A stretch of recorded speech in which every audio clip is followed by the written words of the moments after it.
आज की क्लास में हम पढ़ने वाले हैं समास के बारे में। तो समास को आप अच्छे से नोट करिएगा, क्योंकि समास जो है वो एग्ज़ाम के पॉइंट ऑफ व्यू से बहुत ज़्यादा इम्पॉर्टेंट है। आपके एग्ज़ाम में एक ही क्वेश्चन पूछे जाएंगे, 2 क्वेश्चन पूछे जाएंगे, लेकिन मोस्ट इम्पॉर्टेंट टॉपिक होता है समास। तो चलिए क्लास स्टार्ट करते हैं। हम जानेंगे कि समास क्या होता है। तो अपने स्क्रीन पर आप ध्यान से देखिए, लिखा गया है कि समास शब्द का अर्थ है, समास शब्द का अर्थ है संक्षेपीकरण। समास शब्द का क्या अर्थ होता है? संक्षेपीकरण होता है।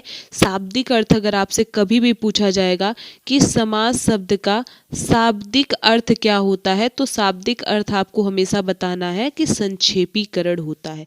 संक्षेपीकरण हम किसे कहते हैं?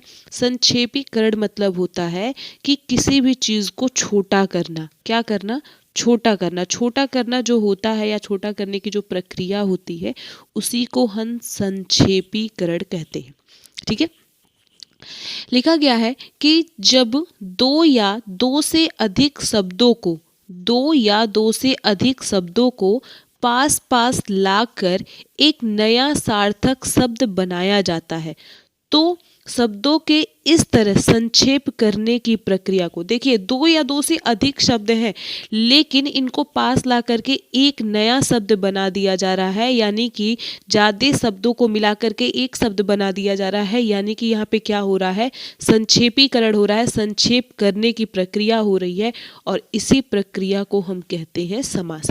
इसी प्रक्रिया को हम क्या कहते हैं? समास कहते हैं। जैसे एग्जाम्पल है आपके सामने, नियम के अनुसार। मैंने कई शब्दों को मिला के लिखा, नियम के अनुसार। देखिए 3 शब्द हैं, नियम के अनुसार। ठीक है, 3 शब्द है यहाँ पे, और हमने इसको मिला करके संक्षेप में कर दिया नियमानुसार। क्या लिख दिया गया? नियमानुसार। इसी तरीके से लिखा गया है गायों के लिए शाला। गायों के लिए शाला, तो क्या हो जाता है? ये गौशाला हो जाता है। तो 2 से अधिक शब्द थे, ठीक है, और इन शब्दों को मिला करके एक सार्थक शब्द बनाया गया, इनको संक्षेप में किया गया, और यही संक्षेपीकरण का जो प्रक्रिया होता है उसे ही हम कहते हैं समास। समास के लिए सबसे मोस्ट इम्पॉर्टेंट चीज़ है कि इसमें पद होते हैं। ठीक है, इसमें क्या होते हैं? पद होते हैं। पद का मतलब आप अंश से समझ सकते हैं या भाग से समझ सकते हैं। अंश से समझ सकते हैं या भाग से समझ सकते हैं। ठीक है, तो समस्त पद क्या होता है? समस्त पद होता है सामासिक प्रक्रिया में बने नए शब्द को हम समस्त पद कहेंगे। ठीक है, यानी कि कह सकते हैं कि आप देखिए यहाँ पे लिखा गया है गौशाला। तो गौशाला, ये पूरा क्या हुआ कि सामासिक प्रक्रिया हो गया, और इसके बाद ये जो पूरा बन गया है, नया शब्द जो बना है, इस नए शब्द को, इस पूरे नए शब्द को हम कहते हैं समस्त पद। इस पूरे नए शब्द को हम क्या बोलेंगे? समस्त पद बोलते हैं। समस्त मतलब आप समझिए कि संपूर्ण। समस्त का अर्थ क्या होगा? संपूर्ण होगा या पूरा होगा। तो जो पूरा है या संपूर्ण है उसे हम समस्त पद कहेंगे। फिर उसमें पूर्व पद क्या होता है? तो पूर्व पद होता है समस्त पद के पहले पद को। ठीक है, समस्त पद के पहले पद को पूर्व पद कहते हैं। जैसे गौशाला लिखा है ना, गौशाला लिखा है, तो अगर हम पूरा ये पढ़ रहे हैं तो ये समस्त पद है, लेकिन जब सिर्फ हम बात करें गौ की, जब हम सिर्फ बात करेंगे गौ की, तो ये होगा पूर्व पद। ये क्या होगा? पूर्व पद होगा। और उत्तर पद क्या होता है? उत्तर पद समस्त पद के अंतिम पद को उत्तर पद हम कहते हैं। समस्त पद का जो ये अंतिम वाला पद होता है, जो शाला लिखा गया है, इसे हम कहते हैं उत्तर पद। इसे हम कहते हैं उत्तर पद। ठीक है, तो कोई भी अगर हम छोटा सा शब्द लिखे हैं, उस शब्द को हम जहाँ से तोड़ सकते हैं तो वो पूर्व पद हो जाएगा, और उस शेष बचा हुआ भाग उत्तर पद होगा। और जब हम दोनों को मिला लेंगे, यानी कि पूर्व पद और उत्तर पद को जब एक साथ मिला लेंगे, तो उसे हम कहते हैं समस्त पद। उसे कहते हैं समस्त पद। चलिए आगे देखते हैं कि समास के कितने भेद होते हैं। समास के भेद को हम जानेंगे। देखिए बहुत ही इम्पॉर्टेंट चीज़ है ये। समास के आपको 6 भेद मिलेंगे। जब भी आपसे एग्जाम में पूछा जाए ना कि समास के कितने भेद होते हैं तो आपको 6 भेद ही लिखने हैं। 4 भेद आप कभी नहीं लिखेंगे। क्यों नहीं लिखेंगे, मैं इसका रीज़न बता देती हूँ। पहले हम 4 भेद मानते थे, ठीक है, लेकिन जब आप तत्पुरुष समास पढ़ेंगे ना, तत्पुरुष समास, तो तत्पुरुष समास का ही भेद है, तत्पुरुष समास का भेद है कर्मधारय समास, और साथ ही साथ कर्मधारय के कह सकते हैं द्विगु समास। द्विगु समास और कर्मधारय दोनों तत्पुरुष समास के भेद हैं, लेकिन वर्तमान में कर्मधारय और द्विगु समास इतना ज़्यादा विस्तृत रूप में प्रयोग होने लगा, व्याकरण शास्त्र में इसको जगह दे दिया गया, तो इसीलिए वर्तमान में हम लोग जो समास है उनकी संख्या 6 मानते हैं। उनकी संख्या कितनी मानते हैं? 6 मानते हैं। और अगर आपसे पूछा जाएगा कि कितने भेद होते हैं समास के, तो हमेशा आप 6 समास का ही प्रयोग करेंगे। 4 समास या 4 भेद आप नहीं बताएंगे, ठीक है। तो समास के कितने भेद होते हैं? 6 भेद होते हैं, जिसमें पहला अव्ययी भाव समास होता है, दूसरा तत्पुरुष समास होता है, फिर कर्मधारय होता है, चौथा होता है द्विगु समास, पांचवा होता है द्वंद्व समास, और छठा होता है बहुब्रीहि समास, ठीक है। तो ये आपको अपने दिमाग में सेट रखना है। कर्मधारय और द्विगु जो है ये तत्पुरुष समास के भेद के अंतर्गत ही आते हैं। क्यों ऐसा मैं बोल रही हूँ, जब अभी हम लोग आगे की क्लास देखेंगे ना, तो कभी कभी कुछ हमें ऐसे समास के पद मिलते हैं, जैसे मान लीजिए कि हमें मिल गया पंचवटी, पंचवटी, तो हम कंफ्यूज हो जाते हैं कि पंचवटी में द्विगु समास होगा या पंचवटी में बहुब्रीहि समास होगा। तो ये आपके ऑप्शन में, ये अगर आपके ऑप्शन में बहुब्रीहि और द्विगु दोनों है ना, तो हमेशा आप बहुब्रीहि समास ही आंसर सही करेंगे। क्यों? क्योंकि पंचवटी एक स्थान है, ठीक है, पंचवटी एक स्थान है, तो ये विशेष को प्रकट करता है, विशेष अर्थ में प्रकट होता है, तो इसीलिए हम बहुब्रीहि समास लगाएंगे। और द्विगु क्यों नहीं लगाएंगे? क्योंकि द्विगु अगर हम देखें तो ये तत्पुरुष समास का उपभेद है, इसलिए हम द्विगु नहीं लगाएंगे। और इसी तरीके से कर्मधारय और बहुब्रीहि में होता है, कर्मधारय और बहुब्रीहि में होता है, जैसे एक शब्द आता है पीताम्बर, एक शब्द आता है पीताम्बर, तो पीताम्बर हम ले जाते हैं कृष्ण के अर्थ में भी, और पीताम्बर का अर्थ होता है पीला कपड़ा, पीताम्बर का अर्थ होता है पीला कपड़ा। तो ये भी उसी तरीके से है कि अगर आपके ऑप्शन में बहुब्रीहि और कर्मधारय दोनों है तो आप बहुब्रीहि टिक करेंगे, नहीं तो आपको कर्मधारय लगाना होगा, ठीक है। तो ये कुछ फैक्ट था, मैंने इसलिए बता दिया, लेकिन आपको ये याद रखना है कि तत्पुरुष समास के भेद ही होते हैं कर्मधारय और द्विगु। पूछा नहीं जाएगा आपसे एग्जाम में, लेकिन इस तरीके से जब चीज़ें होती हैं कि आपके सामने कोई रख दिया गया, शब्द रख दिया गया, और उस शब्द में जब आपको ऑप्शन चूज करना होता है, तब यहाँ पे लोगों को कन्फ्यूजन होता है। तो इसलिए बस आपको थोड़ी चीज़ें याद रखनी है। वैसे जब भी आपसे पूछा जाएगा कि समास के कितने भेद होते हैं, तो आप 6 ही भेद बताएंगे, ठीक है। चलिए नेक्स्ट आ जाते हैं अपने अगले स्लाइड पे। सबसे पहले हम बात करेंगे अव्ययी भाव समास की, कि अव्ययी भाव समास क्या होता है। लिखा गया है कि जिस समास में पूर्व पद प्रधान हो, क्या प्रधान होना चाहिए? पूर्व पद प्रधान होना चाहिए। पूर्व पद क्या होता है?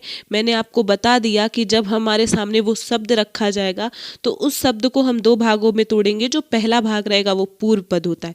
पूर्व पद क्या होना चाहिए? प्रधान होना चाहिए और अव्यय होना चाहिए। अव्यय के साथ साथ हम कह सकते हैं उपसर्ग भी हम लिख सकते हैं, क्योंकि उपसर्ग जो होता है ये अव्यय ही होता है। अव्यय क्या होता है? तो अव्यय हम कह सकते हैं कि जिनका व्यय ना हो, यानी कि जो खर्च ना हो, उसे हम अव्यय कहते हैं। और वो हर शब्द के साथ मिलने पर उसके अर्थ में परिवर्तन करते रहते हैं, उपसर्ग उनको हम कह सकते हैं, ठीक है। तो इसका क्या होना चाहिए? पूर्व पद प्रधान होना चाहिए और पूर्व पद अव्यय होना चाहिए। जैसे आप बताइए, नी शब्द है, नी शब्द, तो इसी नी शब्द से हम निडर भी बना दिए, निहत्ता भी बना दिए। नी शब्द में कोई परिवर्तन नहीं हुआ है, लेकिन आप इसके बाद का उत्तर पद देखें तो उत्तर पद में इसमें परिवर्तन हो रहा है। तो उत्तर पद में परिवर्तन हो रहा है यानी कि वो प्रधान नहीं है। जो पूर्व पद है उसमें परिवर्तन नहीं हुआ है, ये किसी भी शब्द के साथ जुड़ करके वो उसके विशेष अर्थ को प्रकट करता है। ठीक है, तो पूर्व पद क्या होगा, प्रधान होगा। ऐसे समास को हम क्या कहते हैं, अव्ययी भाव समास कहते हैं। जैसे आपके सामने लिखा गया है समस्त पद, समस्त पद मतलब पूरा वो मिला करके संक्षेपीकरण करके लिखा गया है। ठीक है, लिखा गया है आमरण, तो आमरण मतलब क्या होता है, मरण तक। अब इसे आप तोड़िए तो आ मिलेगा और मरण मिलेगा। ठीक है, मरण एक शब्द है और आ एक शब्द है। आ क्या हो जाएगा, आ होगा पूर्व पद, आ होगा पूर्व पद, और मरण क्या होगा, मरण होगा उत्तर पद, उत्तर पद। तो आ इसमें देखिए, आ इसमें क्या है, आ अव्यय है या हम कह सकते हैं उपसर्ग है। उसी तरीके से आसमुद्र, आसमुद्र मतलब होता है समुद्र पर्यंत यानी कि समुद्र तक। अनुरूप, अनुरूप मतलब क्या होता है, रूप के अनुसार। यहाँ भी दो आपको शब्द मिलेंगे, अनु और रूप, तो ये उत्तर पद होगा और ये ये अनु क्या होगा, पूर्व पद होगा, और रूप क्या होगा, उत्तर पद होगा। भर पेट, भर शब्द क्या है, अव्यय है। आजन्म, अ क्या हो जाएगा, अव्यय। उपतट, उप क्या होगा, उप मतलब होता है समीप, उप का क्या अर्थ होता है, समीप होता है। उप इसमें अव्यय है। आजीवन, जीवन भर यानी कि आ इसमें क्या हो जाएगा, अव्यय हो जाएगा। यथा संभव, यथा स्थिति, यथा का मतलब होता है अनुसार, यथा मतलब होता है अनुसार या जैसे, तो स्थिति के अनुसार, यथा संभव जैसा संभव हो। उपराज्य, उप का अर्थ मैंने बताया कि समीप होता है, उप इसमें अव्यय है तो यानी कि राज्य के समीप। यथा समय, समय के अनुसार। बे मतलब होता है बिना, बे मतलब क्या होता है, बिना होता है, और बे यहाँ पर बे यहाँ पर अव्यय है या इसको हम कह सकते हैं उपसर्ग है। ठीक है, उसी तरीके से प्रत्यक्ष, अब आपको लग रहा होगा कि प्रत्यक्ष में कहाँ है, तो बिल्कुल है। प्रत्यक्ष को आप तोड़ेंगे ना तो प्रति और अक्ष होता है, प्रति और अक्ष होता है। इसमें जब ये दोनों एक साथ होंगे तो इनमें संधि का नियम आ जाएगा, इसलिए ये प्रत्यक्ष हो गया है। तो प्रति भी क्या होता है, प्रति उपसर्ग है, प्रति क्या है, उपसर्ग है। गांव गांव, गांव गांव, अब आप सोच रहे होंगे कि गांव गांव में कौन सा उपसर्ग है, तो एक चीज आपको मोस्ट यहाँ पे इम्पोर्टेंट नोट करना है, प्लस करके आप नोट कर लीजिए कि यदि यदि शब्दों का दोहराव हो, यदि शब्दों का दोहराव हो, शब्दों का दोहराव हो तो वहाँ भी अव्ययी भाव समास होता है, अव्ययी भाव समास होता है। ठीक है, अव्ययी भाव समास होता है। तो गांव गांव जो शब्द है ना, इसमें क्या हो रहा है, यहाँ पर दोहराव हो रहा है, यहाँ पर क्या हो रहा है, दोहराव हो रहा है शब्द का, तो यहाँ भी क्या हो जाएगा, अव्ययी भाव समास हो जाएगा। गांव गांव का कहने का मतलब होता है प्रत्येक गांव, तो आप इसको प्रत्येक गांव अगर कहोगे ना तब भी यहाँ पे अव्ययी भाव समास है। आप इसको जोड़ोगे, गांव गांव भी हम कह सकते हैं। प्रतिदिन, तो प्रतिदिन को एक एक दिन भी हम कह सकते हैं, एक एक दिन, एक एक दिन, एक एक दिन। ठीक है, तो इस तरीके से भी हम इसको लिख सकते हैं। निडर में क्या हो जाएगा, नी का जो अर्थ होता है, नी उपसर्ग का जो अर्थ होता है वो बिना होता है। ठीक है, तो निडर यानी कि बिना डर के। साफ साफ फिर से देखिए, यहाँ पे शब्दों की क्या हो रही है, आवृत्ति हो रही है, शब्द का दोहराव हो रहा है, तो फिर यहाँ पर अव्ययी भाव समास होगा। प्रतिमास, प्रतिमास को हम प्रत्येक मास भी लिख सकते हैं इसका विग्रह करके। यथाशक्ति, यथा इसमें उपसर्ग है। हाथों हाथ, फिर से यहाँ पे शब्दों का दोहराव हो रहा है, रातों रात। बखूबी, बखूबी में ब जो है ये उपसर्ग है। प्रत्येक को अगर आप देखेंगे तो हम इस तरीके से भी लिख सकते हैं, एक एक, क्या लिख सकते हैं, एक एक लिख सकते हैं। तो ये भी क्या हो जाएगा, ये भी अव्ययी भाव समास का उदाहरण हो जाएगा। गली गली, बातों बात, निस्संदेह। अब देखिए निस्संदेह जो आप देख रहे हैं ना, इसमें निस प्रत्यय नहीं होता है, निस प्रत्यय नहीं होता है, बल्कि क्या होता है, निह होता है। और जब आप पढ़े होंगे, संधि का नियम पढ़े होंगे, तो संधि में मैंने आपको बताया है कि अगर विसर्ग है और विसर्ग के बाद स आएगा, विसर्ग के बाद दंत श आएगा तो विसर्ग स में बदल जाता है, विसर्ग स में बदल जाता है, यानी कि कह सकते हैं हलंत स में बदलेगा, तो इसलिए हम आधा स लिखते हैं और फिर लिखते हैं निस्संदेह। ठीक है, तो इस तरीके से होता है। और बे खटके, बे यहाँ पर जो है ये भी आपका उपसर्ग है, बे का अर्थ होता है बिना, यानी कि बिना खटके। तो इस तरीके से ये अव्ययी भाव के कुछ उदाहरण हैं आपके, और साथ में आप इसके जो डिफिनीशन है उसको भी लिखिएगा। और सबसे मोस्ट इम्पॉर्टेंट चीज़ है ना कि लिखने से ज़्यादा आप उसको समझने की कोशिश करिए तो ज़्यादा बेहतर रहेगा। चलिए अगले क्वेश्चन, अगले आ जाते हैं समास पर। अगला समास है तत्पुरुष समास। तत्पुरुष समास क्या होता है? तो जिस सामासिक शब्द का दूसरा पद प्रधान हो। इसमें कौन सा पद प्रधान होगा? प्रथम पद प्रधान होगा। अव्ययी भाव समास में हमने देखा है कि इसका पूर्व पद प्रधान था, और तत्पुरुष समास में दूसरा पद प्रधान होगा, यानी कि हम कह सकते हैं उत्तर पद प्रधान होगा, तथा दोनों पदों के बीच लगी विभक्ति या विभक्ति चिन्हों का लोप होता है। ठीक है, यानी कि जो ये समस्त पद रहेगा ना उसमें विभक्ति चिन्ह का क्या होता है? लोप होता है। उसे तत्पुरुष समास कहते हैं। उसे हम क्या कहते हैं? तत्पुरुष समास कहते हैं। यहाँ पे एक चीज़ आप देखिएगा, ये विग्रह और समस्त पद उल्टा हो गया है। समस्त पद इस तरफ होना चाहिए था और विग्रह इस तरफ होना चाहिए था। ठीक, ये पॉइंट थोड़ा आप नोट कर लीजिएगा, नहीं तो चीज़ें उल्टा हो जाएंगी। जैसे गंगा जल, गंगा जल, तो गंगा जल जब इसका विग्रह करेंगे तो गंगा का जल, बीच में हमें क्या मिला? बीच में विभक्ति चिन्ह हमें मिला। मंत्री पुत्र, मंत्री का पुत्र, फिर हमें बीच में क्या मिल रहा है? विभक्ति चिन्ह मिल रहा है।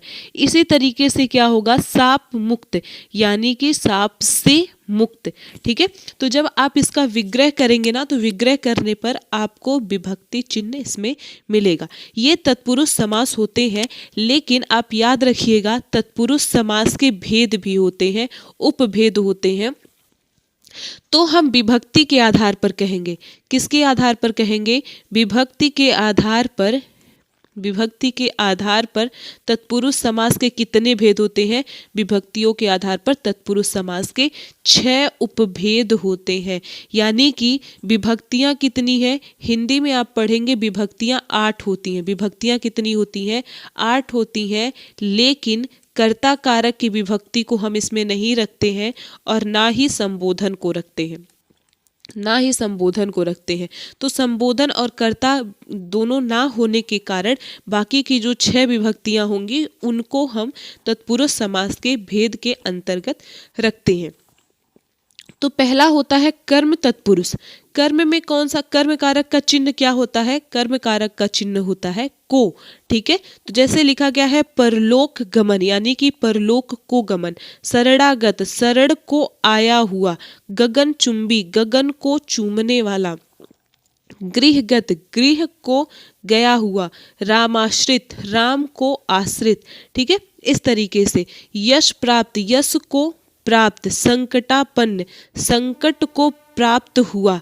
सुख प्राप्त, सुख को प्राप्त। तो देखिए आप इसका जब विग्रह करेंगे ना तो बीच में आपको बीच में को चिन्ह मिलेगा। बीच में क्या मिलेगा? को चिन्ह मिलेगा। तो ये कर्म तत्पुरुष हो जाएगा। ठीक है, लेकिन अगर कर्म तत्पुरुष आपके कह सकते हैं ऑप्शन में नहीं है तो हमेशा सिर्फ आप तत्पुरुष खोजने की कोशिश करिएगा। तत्पुरुष मिलेगा तो वो अपने आप सही हो जाएगा। चलिए, कर्म के बाद आता है करण तत्पुरुष। करण क्या होता है? तो करण का जो चिन्ह होता है यहाँ होता है से या के द्वारा, से या के द्वारा। और ये से जो प्रयोग होता है ये साधन के लिए प्रयोग होता है। किसके लिए प्रयोग होता है? साधन के लिए प्रयोग होता है। जैसे मन माना, यानी कि मन से माना हुआ। रस भरी, रस से भरी। धनहीन, धन से हीन। ठीक है, धन से हीन। एक चीज ये आप गलत हो गया है, धनहीन इसमें नहीं होगा, धनहीन नहीं होगा। एक मिनट, आप जैसे धन क्या है यहाँ पे? धन यहाँ पर साधन है। धन यहाँ पर क्या हो जाएगा, साधन हो जाएगा। ठीक है, धन यहाँ पर साधन हो जाएगा। तो अगर हम धन को साधन के तौर पे देखेंगे तो ये बिल्कुल सही होगा, धन से हीन। ठीक है, सही है यहाँ पे, धनहीन धन से हीन। तुलसी कृत, तुलसी द्वारा कृत यानी कि तुलसी द्वारा रचित। नेत्रहीन, नेत्रों से हीन, नेत्रों से हीन, क्योंकि नेत्र क्या है, नेत्र साधन है। नेत्र क्या है, साधन है। जन्मांध, जन्म से अंधा। रेखांकित, रेखा से अंकित। इसी तरीके से ज्वर पीड़ित, ज्वर से पीड़ित। शोक, शोक संपन्न यानी कि शोक से संतप्त। शोक संतप्त क्या होगा, शोक से संतप्त। बिहारी रचित, बिहारी द्वारा रचित, यानी कि कह सकते हैं कि जब हमें वो पद मिलेगा, वो समस्त पद मिलेगा, तो उस समस्त पद का जब हम विग्रह करेंगे ना, विग्रह करेंगे तो वहाँ पर हमें से विभक्ति चिन्ह मिलेगा, से विभक्ति चिन्ह मिलेगा, या के द्वारा विभक्ति चिन्ह मिलेगा। से विभक्ति चिन्ह मिलेगा या फिर कह सकते हैं के द्वारा विभक्ति चिन्ह मिलेगा, तो वो करण कारक हो जाएगा, या कह सकते हैं करण कारक में तत्पुरुष समास जो है वो होगा। चलिए इसके बाद देखते हैं संप्रदान तत्पुरुष। संप्रदान तत्पुरुष क्या होता है, इसमें संप्रदान कारक की विभक्ति, संप्रदान कारक की विभक्ति चिन्ह क्या है, को के लिए। ठीक है, को के लिए।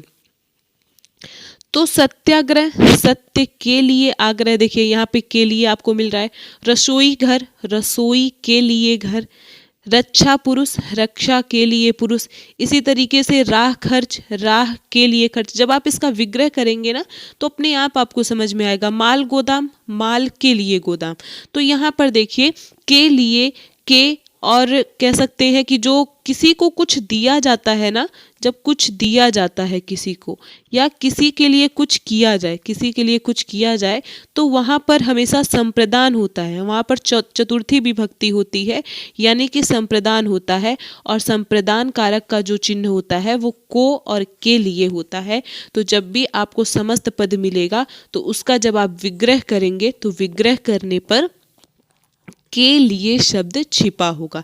जैसे प्रयोगशाला, तो प्रयोग के लिए शाला। गौशाला, गौ के लिए शाला। यज्ञ भूमि, यज्ञ के लिए भूमि। ठीक है, चलिए संप्रदान के बाद अगला हम देखेंगे अपादान। संप्रदान कारक के बाद अब हम देखेंगे अपादान कारक के बारे में। संप्रदान के बाद क्या देखेंगे, अपादान देखेंगे, क्योंकि अपादान जो है ये पंचमी विभक्ति होता है।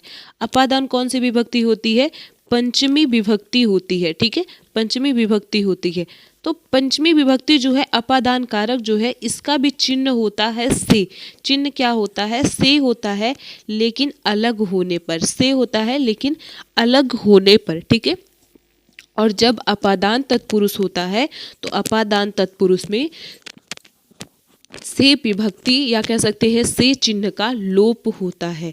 जैसे लिखा गया है दूरागत, तो दूरागत क्या होगा, दूर से आया हुआ, या दूर, देखिए इसको तोड़ेंगे आप तो दूर धन आगत मिलेगा, यानी कि दूर से आया हुआ। जीवन मुक्त, जीवन से मुक्त। अब देखिए यानी कि यहाँ पे शरीर से आत्मा अलग हो रहा है, तो अलग होने की स्थिति में क्या होगा, अपादान तत्पुरुष होगा। भयभीत, भय से भीत। ठीक है, धनहीन, धन से हीन। पथ भ्रष्ट, पथ से भ्रष्ट। देखिए धनहीन यहाँ पे फिर से हमें मिला। मैंने आपको बोला कि जब अगर ये हम देखें कि ये साधन के तौर पर है तब यहाँ पर क्या हो जाएगा, तब यहाँ पे करण कारक होगा। लेकिन अगर हम इसे साधन के तौर पे ये देखें कि जो ये वस्तु है उस वस्तु से हम दूर हो रहे हैं, तो जब दूर होंगे तो इस स्थिति में अपादान कारक हो जाएगा। ठीक है, लेकिन यहाँ पे हम कारक नहीं पढ़ रहे हैं, हम यहाँ पे तत्पुरुष समास पढ़ रहे हैं। तो बस याद आपको रखना है कि इसमें विभक्ति चिन्ह जो है वो छिपा हुआ है। बंधन मुक्त में क्या होगा, बंधन से मुक्त। रोग मुक्त, अब रोग से क्या हो रहा है, अलग हो रहा है, तो रोग से मुक्त। पदच्युत, पद से च्युत। ठीक है, यानी कि पद से अलग होना। ऋण मुक्त, ऋण से मुक्त, यानी कि ऋण से अलग होना। तो इस तरीके से जब अपादान तत्पुरुष होता है तो उसमें से विभक्ति का लोप होता है। अपादान के बाद होता है संबंध तत्पुरुष। संबंध का चिन्ह क्या होता है, का के की होता है। का के की, साथ में आता है ना, ने, नी। ठीक है, ये भी आपके संबंध तत्पुरुष का या कह सकते हैं संबंध विभक्ति का चिन्ह होता है। ठीक, जिसमें आप देखेंगे समस्त पद दिया गया है राष्ट्रपति, तो राष्ट्र का पति, क्योंकि यहाँ पे राष्ट्र जो है ये एक स्थान है और उससे पति जो है एक तरीके से कह सकते हैं दोनों में संबंध है। ठीक है, दोनों में संबंध है। गंगा जल, यानी कि किसका ये जल है? गंगा का जल है, तो जल का संबंध है गंगा से। जल का संबंध किससे है? गंगा से है। राजदूत, राजा का दूत। ठीक है, तो देखिए यहाँ पे के चिन्ह का लोप हुआ है, का चिन्ह का लोप हुआ है। राजपुत्र, राजा का पुत्र। गंगा तट, गंगा का तट। सेना नायक, सेना का नायक। देश रक्षा, देश की रक्षा। देखिए यहाँ पे के की चिन्ह आया, देश की रक्षा। तो इस तरीके से संबंध तत्पुरुष में क्या होता है कि जो संबंध कारक के चिन्ह होते हैं का, के, की, ना, ने, नी, रा, रे, री, इस तरीके से वो इसमें छिपा होता है। और संबंध के बाद सबसे लास्ट में आता है अधिकरण तत्पुरुष, और अधिकरण कारक का चिन्ह होता है में पर, में पर। लेकिन तत्पुरुष में होने की वजह से, समास में होने की वजह से इसका लोप होता है। जैसे वनवास, तो वन में वास, ये स्थिति को दर्शा रहा है। में जो है ये स्थिति को दर्शा रहा है।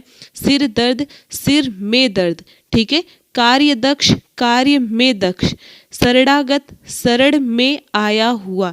विचार मग्न, विचार में मग्न। तो देखिए यहाँ पर में, आप बीती, आप पर बीती। तो इन सभी में क्या हो रहा है कि अधिकरण कारक के जो चिन्ह है, अधिकरण कारक के जो चिन्ह है में पर, उसका क्या है? लोप होता है। तो सिंपल सी चीज आप याद रख सकते हैं, तत्पुरुष समास में विभक्ति चिन्हों का लोप होता है। तत्पुरुष समास में विभक्ति चिन्हों का लोप होता है। आप इस तरीके से उनका विग्रह करके उन्हें पहचान सकते हैं। तत्पुरुष समास के बाद हम जानेंगे कर्मधारय समास क्या होता है। तो कर्मधारय समास होता है जिस समास का पहला पद विशेषण हो। पहला पद क्या हो? विशेषण हो, यानी कि उपमेय होगा। उपमेय मतलब क्या होता है? उपमेय मतलब क्या होता है? उपमेय मतलब होता है जिसकी विशेषता बताई जाती है, जिसकी विशेषता बताई जाए, विशेषता बताई जाए। ठीक है, तो यहाँ पे देखिए ये उपमेय नहीं कहेंगे इसको, हम इसको उपमान कहेंगे। ये मिसप्रिंट हो गया है, इसको हम कहेंगे उपमान होगा। क्या होगा? उपमान होगा। और दूसरा पद विशेष्य होता है, यानी कि दूसरा पद क्या होता है? उपमेय होता है, यानी कि जिससे, जिसकी विशेषता बताई जाए। ठीक है, विशेषण जो विशेषता बताता है, और विशेष से क्या होता है? जिसकी विशेषता बताई जाती है। तो उसे हम क्या कहते हैं? कर्मधारय समास कहते हैं। जैसे आपके सामने एग्जाम्पल दिया गया है, पहला उदाहरण लिखा गया है प्राण प्रिय, तो प्राणों के समान प्रिय। ठीक है, तो यहाँ पे क्या किया जा रहा है? विशेषता बताया जा रहा है कि वो प्राण प्रिय है, प्राणों के समान प्रिय है। चरण कमल, चरण रूपी कमल, चरण रूपी कमल, यानी कि हम देखें तो यहाँ पे क्या हो रहा है? विशेषता बताया जा रहा है। नील कमल, नीला है जो नील गगन, नीला है जो गगन, तो गगन की क्या है? विशेषता है कि वो नीला है। अध पका, आधा है जो पका, तो ये पकने की विशेषता है कि वो कैसा है? आधा पका है। महापुरुष, पुरुष की विशेषता क्या है? कि वो महान है।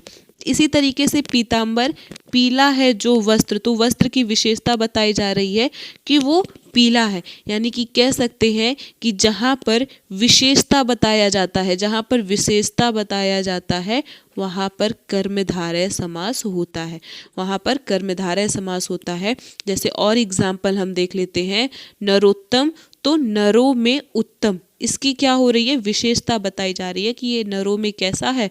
उत्तम है। सुपुत्र, तो सुपुत्र, सु है जो पुत्र, यानी कि अच्छा है जो पुत्र, तो पुत्र की ये क्या है? विशेषता है। प्रधानाध्यापक, प्रधान है जो अध्यापक, यानी कि अध्यापक की विशेषता है कि वो क्या है? प्रधान है, सभी अध्यापकों में प्रधान है।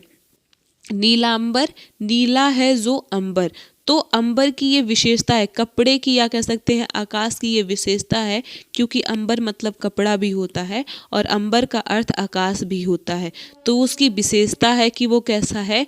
नीला है। परमानंद, परम है जो आनंद, तो आनंद की ये विशेषता है कि वो परम है। तो जहाँ पे विशेषण और विशेष से हमें मिलेंगे वो हो जाता है कर्मधारय समास, वो होता है कर्मधारय समास। अब कर्मधारय समास के बाद हम लोग द्विगु समास को देख लेते हैं। द्विगु समास क्या होता है? तो द्विगु समास में प्रथम पद संख्यावाचक होता है। द्विगु समास में प्रथम पद संख्यावाचक होता है, वह द्विगु समास कहलाता है। जैसे पंचफल, तो 5 फलों का समूह। अब देखिए यहाँ पे 5 आपको मिल रहा है ना, संख्यावाचक हो गया। चौराहा, चौ मतलब 4 राहों का समूह। पंचवटी, 5 वटों का समूह। 10 भुज, अब देखिए 10 शब्द क्या है? 10 शब्द संख्यावाची है, तो 10 भुजाओं का समूह। अठन्नी, 8 आनों का समूह। पंचतंत्र, 5 तंत्रों का समूह। चतुर्मुख, 4 मुखों का समूह। ठीक है। षटकोण, 6 कोणों का समूह। 9 रत्न, 9 रत्नों का समूह। तो देखिए ये 9, 6, 4, 5, 8, 10 ये सब क्या है? ये सब संख्या है, ये सब संख्या है। और जहाँ पर संख्याओं का बोध होता है वो संख्यावाची होता है। लेकिन आप याद रखेंगे कि अगर वहाँ पे बहुब्रीहि होगा तो वो बहुब्रीहि हो जाएगा। जैसे पंचानन कहने से हमें ये तो लग रहा है कि 5 आनन यानी कि 5 मुखों का समूह है। द्विगु समास तो है लेकिन यहाँ पे बहुब्रीहि भी होगा, क्योंकि पंचानन जो है ये हनुमान जी का नाम होता है। ठीक है, पंचानन। तो इसी तरीके से नवरात्र होता है, 9 रातों का समूह होगा। चतुर्भुज, 4 भुजाओं का समूह। पंजाब, 5 आब या 5 नदियों का समूह। और 9 निधि यानी कि 9 निधियों का समूह। तो अगर आपके ऑप्शन में बहुब्रीहि नहीं है, सिर्फ द्विगु है, तो आप और वो संख्यावाची है ना, तो निश्चित ही तौर पे वो द्विगु समास होगा। लेकिन आप कहो अठन्नी में बहुब्रीहि होगा तो बिल्कुल नहीं होगा, क्योंकि अठन्नी किसी विशेष को नहीं बता रहा है। ठीक है, किसी कह सकते हैं रूढ़ अर्थ को नहीं बताता है। जब वो रूढ़ अर्थ को बताएगा तभी वो बहुब्रीहि होता है। जैसे हमें पता है पंकज, पंक धन ज होता है, यानी कि जो कीचड़ में उत्पन्न हो। तो कीचड़ में सिर्फ कमल नहीं उत्पन्न होता है, बहुत सारे कीड़े मकोड़े, मछलियाँ सब होती हैं पैदा। लेकिन इसका रूढ़ अर्थ हम लोगों ने क्या मान लिया है? इसका रूढ़ अर्थ हम लोग कमल मानते हैं। तो जहाँ पे रूढ़ अर्थ होता है वहाँ बहुब्रीहि समास होता है। बाकी चौराहा हुआ, पंचफल हुआ, अठन्नी, चवन्नी, इस तरीके से जो भी हम कहते हैं इस सब में द्विगु समास होगा। चलिए, द्विगु समास के बाद हम जानेंगे द्वंद्व समास। द्वंद्व समास तो बहुत आसान होता है, क्योंकि द्वंद्व समास में कहा गया है कि इस समास में प्रथम पद और द्वितीय पद यानी कि कह सकते हैं पूर्व पद और उत्तर पद, पूर्व पद और उत्तर पद दोनों पद प्रधान होते हैं, दोनों पद प्रधान होते हैं। और इनका समास विग्रह करने पर या, और, तथा, अथवा जैसे शब्द छिपे होते हैं और कह सकते हैं योजकों का लोप होता है, यानी कि या, और, तथा, अथवा ऐसे योजकों का लोप होता है। लेकिन योजक चिन्ह होते हैं, योजक चिन्ह लगे होते हैं। जैसे आप देख रहे हैं एग्जाम्पल में लिखा गया है लाभ हानि। तो लाभ हानि, इसको जब आप अलग अलग करेंगे ना, अलग करने का मतलब क्या हुआ कि आप जब इसका विग्रह करेंगे, विग्रह करेंगे तो इसमें और शब्द छिपा होगा, लाभ और हानि, या हम कह सकते हैं लाभ या हानि, लाभ अथवा हानि। ठीक है, तो इस तरीके से हम इसका विग्रह करते हैं। माता पिता, माता और पिता। ठीक है, अब माता पिता को हम एक साथ रखते हैं, माता और पिता, माता या पिता हम दोनों ये भी कह सकते हैं। फिर नेक्स्ट देखिए लिखा गया है आय व्यय, आय व्यय, तो आय और व्यय, और यहाँ पे योजक चिन्ह जो है इसकी जगह पे और शब्द आएगा विग्रह करने पर। दाल चावल, दाल और चावल, जय पराजय, जय और पराजय, नर नारी, नर और नारी, या हम कह सकते हैं नर या नारी, नर या नारी, लव कुश, लव और कुश, जीवन मरण, जीवन या मरण, जीवन और मरण, इस तरीके से भी हो सकता है। पाप पुण्य, पाप और पुण्य, राम श्याम, राम और श्याम, अन्न जल, अन्न और जल, पुत्र पुत्री, पुत्र और पुत्री। देखिए यहाँ पे फिर से योजक चिन्ह जो है उसका लोप करेंगे तो विग्रह करने पर और आएगा। गुड़ दोष, गुड़ या दोष, या फिर हम कह सकते हैं गुड़ और दोष। नमक मिर्च, नमक और मिर्च, सुख दुख, सुख और दुख, खरा खोटा, खरा और खोटा, यश अपयश, यश और अपयश, रुपया पैसा, रुपया और पैसा। तो इस तरीके से जो योजक चिन्ह है आप इनका जब इनको हटाएंगे तो इनकी जगह पर योजक जो होंगे जैसे और, या, तथा, अथवा ये आ जाते हैं। ठीक है, तो ये द्वंद्व समास का सबसे बड़ा कह सकते हैं महत्वपूर्ण विशेषता है कि आप योजक चिन्ह के माध्यम से ही पहचान सकते हैं कि यहाँ पर या, और, तथा, अथवा ऐसे योजक का लोप हुआ है। ठीक है, और याद रखना है आपको कि द्वंद्व समास के दोनों पद प्रधान होते हैं। द्वंद्व समास के दोनों पद प्रधान होते हैं। और सबसे लास्ट में हम देख लेते हैं बहुब्रीहि समास के बारे में, क्योंकि बहुब्रीहि समास ही सबसे ज़्यादा एग्जाम में पूछा जाता है, क्योंकि ये बच्चों को बहुत ज़्यादा कंफ्यूज करता है। तो चलिए, बहुब्रीहि समास क्या है कि जिस समास में प्रथम और द्वितीय पद दोनों गौड़ होगा। भैया दोनों का कोई मतलब नहीं है। क्यों नहीं इसका कोई मतलब है? क्योंकि किसी तीसरे पद की ओर संकेत करता है। ये मोस्ट इम्पॉर्टेंट चीज़ है कि ये किसी तीसरे पद की तरफ संकेत करेगा, वहाँ होता है बहुब्रीहि समास। वहाँ क्या होता है? बहुब्रीहि समास होता है।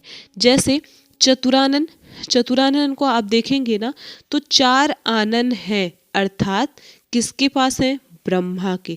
ठीक, तो ये चतुरानन किसको इंडिकेट कर रहा है? किसकी तरफ संकेत कर रहा है? ब्रह्मा की तरफ संकेत कर रहा है। ब्रह्मा की तरफ संकेत कर रहा है, तो ब्रह्मा क्या हो जाएगा? ये इसका तीसरा पद हो जाएगा। ठीक है, गंगाधर, गंगा को धारण करने वाला, तो गंगा को कौन धारण करता है? शिव जी धारण करते हैं। एक विशेष अर्थ आ रहा है। मुरलीधर, मुरली को धारण करने वाला अर्थात कृष्ण, तो मुरलीधर किसके लिए आ रहा है? किसको संकेत कर रहा है?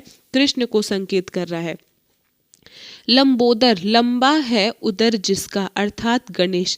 अब आप बताओ, क्या लंबा उदर सिर्फ गणेश का है? बड़ा पेट सिर्फ गणेश का है? नहीं, बहुत सारे जानवरों के भी लंबे उदर होते हैं, लेकिन हम यहाँ पर रूढ़ अर्थ देख रहे हैं। क्या देख रहे हैं? रूढ़ अर्थ देख रहे हैं, और रूढ़ अर्थ के अनुसार गणेश ही इसका सही अर्थ होगा। कमल नयन, कमल के समान है जिसके नयन, अर्थात श्री राम। ठीक है, चक्रपाणी, चक्र है पाणी में जिसके, यानी कि चक्र है, पाणी का मतलब होता है हाथ। पाणी का क्या अर्थ होता है? हाथ, यानी कि चक्र है हाथ में जिसके, अर्थात विष्णु। नीलकंठ, नीला है कंठ जिसका, अर्थात शिव जी। घनश्याम, घन के समान काला, तो घन मतलब क्या होता है? बादल होता है। घन का अर्थ क्या होता है? बादल, यानी कि बादल के समान जो काला है। तो बादल के समान हम किसे काला मानते हैं? कृष्ण को मानते हैं। तो फिर से एक बार तीसरे अर्थ की तरफ बहुब्रीहि समास में संकेत हो रहा है। कैलाशपति, कैलाश का पति किसे कहते हैं? शिव को कहते हैं। पति का अर्थ होता है, पति का मतलब ये नहीं कि आप उनके साथ शादी करो तो पति होता है। पति मतलब होता है मालिक। पति का क्या अर्थ होता है? मालिक होता है। मालिक, मालिक का मतलब ये नहीं कि आप उसके यहाँ नौकर हो। मालिक कहने का मतलब पालनहार होता है, पालन करने वाला होता है। अंशुमाली, तो अंशु का क्या अर्थ होता है? अंशु का अर्थ होता है किरण। अंशु का क्या अर्थ होता है? किरण, यानी कि किरणें हैं मालाएं जिसकी, तो किरण किसकी मालाएं हैं? सूर्य की है, तो सूर्य को क्या कहते हैं? अंशुमाली कहते हैं। और गजानन, यानी कि गज के समान है जिसका मुख, अर्थात गणेश। तो इन सब में अगर ये शब्द आते हैं, चतुरानन, गंगाधर, मुरलीधर, कमल नयन, नीलकंठ, घनश्याम, ठीक है, तो इस तरीके से जब आपके कोई शब्द आएंगे और उसमें कोई एक विशेष अर्थ निकलेगा, तीसरा पद प्रधान होगा, तो वहाँ पर हमेशा बहुब्रीहि समास होता है। सारी चीज़ आप नोट डाउन कर लो।